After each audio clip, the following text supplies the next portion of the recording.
बहे।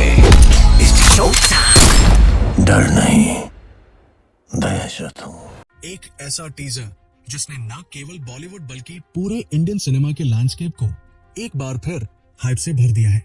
हम बात कर रहे हैं शाहरुख खान और सिद्धार्थ आनंद की मच अवेटेड फिल्म किंग की। कुछ दिन पहले शाहरुख खान के 60वें बर्थडे के मौके पर इस फिल्म का टाइटल रिवील टीजर रिलीज हुआ। एक स्मॉल ग्लिम्स, एक शॉर्ट वीडियो, लेकिन इसका इम्पैक्ट इतना बड़ा था कि इसने सोशल मीडिया से लेकर न्यूज चैनल्स तक हर जगह डोमिनेंस बना ली। आज के इस डिटेल्ड एनालिसिस में हम इस टीजर के प्रोज और कॉन्स को क्रिटिकली एनालाइज करेंगे और समझेंगे कि क्या ये फिल्म सचमुच इंडियन एक्शन जॉनर को एक नया डायमेंशन देगी। सबसे पहले किंग सिर्फ एक मूवी नहीं है, ये एक स्टेटमेंट है। शाहरुख खान का कमबैक 2023 में पठान, जवान और डंकी के साथ हुआ। ये एक ऐसा हिस्टोरिक फीट था जिसने साबित किया कि उनका स्टार पावर आज भी अनमैच्ड है। अब उनका सेकंड कोलैबोरेशन उस डायरेक्टर के साथ हो रहा है जिसने उन्हें उनकी सबसे बड़ी एक्शन ब्लॉकबस्टर में से एक दी, यानी सिद्धार्थ आनंद। पठान के बाद इस डुओ से ऑडियंस की एक्सपेक्टेशंस एक्सपोनेंशियली बढ़ गई है। इस फिल्म में शाहरुख खान के साथ उनकी डॉटर सुहाना खान का थिएट्रिकल डेब्यू भी हो रहा है। ये फादर डॉटर डायनामिक न केवल इमोशनल क्वोशंट को बढ़ाता है बल्कि मार्केट हाइप को भी बूस्ट करता है। कॉन्सेप्ट के बारे में जो इन्फॉर्मेशन लीक हुई है वो इसे एक हाई ऑक्टेन एक्शन थ्रिलर बताती है जहां SRK एक रूथलेस मर्सनरी असैसिन के रोल में है। ये उनकी पिछली लवर बॉय इमेज से एक ड्रास्टिक डिपार्चर है जिसे वो पठान और जवान में पहले ही तोड़ चुके हैं, लेकिन किंग में ये डार्कर और ग्रिटियर लग रहा है। ये कॉन्टेक्स्ट ये समझने के लिए जरूरी है कि इस टीजर की सफलता का पैमाना क्या होगा। अब बात करते हैं कि इस शॉर्ट ग्लिम्स में क्या चीजें एब्सोल्युटली ब्रिलियंट लगी और क्यों इसने इंटरनेट पर आग लगा दी। सबसे पहला हाईलाइट है शाहरुख खान का फिजिकल ट्रांसफॉर्मेशन और स्टाइलिंग। हमें उन्हें सिल्वर ब्लॉन्ड हेयर, एक रगेड बियर्ड और इंटेंस आंखों के साथ दिखाया गया है।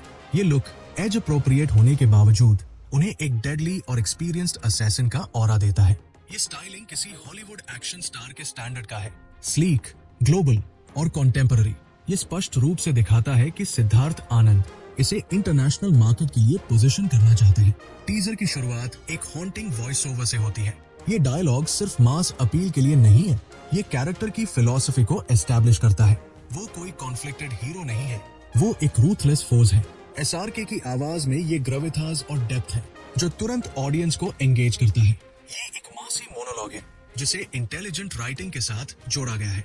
सिद्धार्थ आनंद की सिग्नेचर है ग्रैंडियोर और स्लीक एक्शन।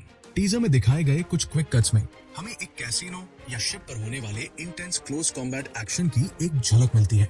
ये एक्शन पठान से भी ज्यादा रॉ और ग्रिटी लग रहा है। प्रोडक्शन वैल्यू आउटस्टैंडिंग है, सिनेमाटोग्राफी टॉप नॉच लगती है और कलर ग्रेडिंग एक डार्क मूडी टोन सेट करता है। बजट का सही इस्तेमाल क्लियरली विजिबल है। अंत में शाहरुख खान का अपने दांतों के बीच king of hearts playing card पकड़ना एक आइकॉनिक मोमेंट है। ये उनके मॉनिकर किंग खान को न सिर्फ एक्नॉलेज करता है बल्कि नैरेटिव में सिंबलिज्म भी जोड़ता है। ये एक सटल लेकिन पावरफुल मार्केटिंग मूव है जो फैंडम को एक्साइटमेंट देता है। लेकिन दोस्तों, जहां हाइप होती है वहां कुछ कॉन्सर्न्स भी होते हैं जिन पर बात करना हमारा ड्यूटी है। सिद्धार्थ आनंद की फिल्मों पर अक्सर ये क्रिटिसिज्म होती है कि वे स्टाइल और एक्शन पर इतना जोर देती है कि स्टोरी टेलिंग और इमोशनल डेप्थ कहीं पीछे रह जाते हैं। टीजर में जो कुछ भी दिखाया गया है वो विजुअल स्पेक्टिकल है। सवाल ये उठता है, क्या किंग के पास एक सॉलिड एंगेजिंग नैरेटिव है?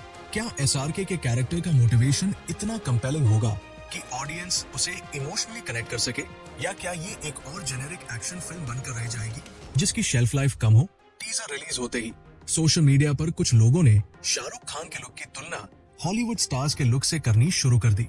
उदाहरण के लिए कुछ आउटफिट्स की तुलना ब्रैड पिट के एक लुक से की गई। देखिए, इंस्पिरेशन लेना गलत नहीं है, खासकर ग्लोबल एक्शन जॉनर में, लेकिन एक सुपरस्टार की फिल्म से ऑडियंस ओरिजिनलिटी की उम्मीद करती है। अगर फिल्म का लुक एंड फील बहुत ज्यादा डेरिवेटिव लगा तो ये फिल्म के ऑथेंटिसिटी पर सवाल उठा सकता है। बॉलीवुड को अपने यूनिक आइडेंटिटी पर जोर देना होगा। किंग का स्टार कास्ट बहुत बड़ा है। सुहाना खान, दीपिका पादुकोण, अनिल कपूर, अभिषेक बच्चन, अरशद वारसी और भी कई नाम। एक तरफ ये पॉजिटिव है क्योंकि ये टैलेंट का पावर हाउस है, लेकिन दूसरी तरफ इतनी बड़ी एंसेम्बल कास्ट को जस्टिफाई करना एक चैलेंज है। कहीं ऐसा न हो कि कुछ ब्रिलियंट एक्टर्स को केवल कैमियोज या अनडेवलप्ड रोल्स दिए जाए। ये अक्सर बड़े एक्शन थ्रिलर्स में होता है जहां मेन कैरेक्टर पर फोकस रखने के चक्कर में सपोर्टिंग कैरेक्टर्स का पोटेंशियल वेस्ट हो जाता है। ये एक डबल एज्ड स्वॉर्ड है। ये टीजर में पूरी तरह से SRK पर फोकस करता है, जो सही स्ट्रैटेजी है। लेकिन सुहाना खान की स्क्रीन प्रेजेंस और एक्टिंग प्राउस को लेकर ऑडियंस में एक स्लाइट हेजिटेशन हो सकती है, खासकर उनके पिछले OTT डेब्यू के बाद। उन्हें एक स्ट्रॉन्ग और मीनिंगफुल रोल दिया जाना क्रूशियल होगा, ताकि वो सिर्फ SRK's डॉटर के रूप में नहीं, बल्कि एक कैपेबल एक्टर के रूप में पहचानी जाए। किंग का टाइटल रिवील टीजर एक मास्टर स्ट्रोक है। ये न केवल शाहरुख खान के एक्शन पर्सोना को री एस्टैब्लिश करता है, बल्कि सिद्धार्थ आनंद की एक्शन डायरेक्शन की कैपेबिलिटी पर भी एश्योरेंस देता है। टीजर का वर्डिक्ट क्लियर है, ये मैसिव हाइप क्रिएट करने में कंप्लीटली सक्सेसफुल रहा है। स्टाइल इम्पेकेबल है, डायलॉग डिलीवरी इलेक्ट्रीफाइंग है और विजुअल्स वर्ल्ड क्लास है। लेकिन फाइनल सक्सेस इस बात पर डिपेंड करेगा कि फिल्म अपने ग्रैंडियर को कितनी सब्सटेंस के साथ बैलेंस कर पाती है। ऑडियंस अब सिर्फ स्लो मोशन शॉट्स और VFX से सेटिस्फाई नहीं होती, उन्हें एक कंपेलिंग स्टोरी, सॉलिड लॉजिक और इमोशनल पे ऑफ चाहिए। क्या ये फिल्म 1000 रुपए करोड़ का क्लब बनाएगी? अगर स्टोरी सॉलिड हुई और सिद्धार्थ आनंद ने SRK की स्टार पावर को नैरेटिव के साथ सही से इंटीग्रेट किया, तो यस, ये इजीली एक ग्लोबल ब्लॉकबस्टर बन सकती है। एक्सपेक्टेशंस आसमान छू रही है और अब ये टीम पर है कि वे इस प्रेशर को मास्टरपीस में ट्रांसफॉर्म करें। हम सभी क्यूरियस हैं कि फुल ट्रेलर हमें और क्या डिटेल्स देगा। तब तक किंग का ये ग्लिम्स हमें एंगेज्ड रखने के लिए काफी है। आप इस टीजर के बारे में क्या सोचते हैं? क्या ये शाहरुख खान का बेस्ट एक्शन अवतार है? नीचे कमेंट्स में अपनी राय जरूर दें।